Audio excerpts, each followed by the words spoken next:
teamwork, working with real life entrepreneurs and kind of witnessing how exciting and yet difficult it is, and reflecting upon your knowledge. I think that has been great.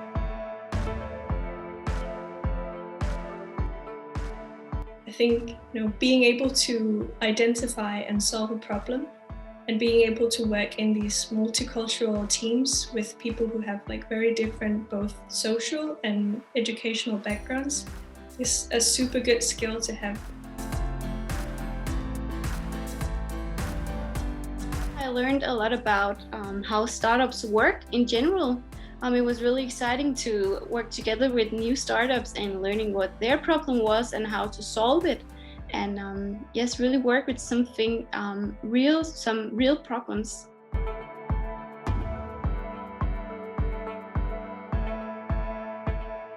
It was very beneficial for me to learn a lot about pitching, and that it doesn't have to be perfect in the beginning, but you can work on it and get some knowledge from people maybe knowing more about it than you.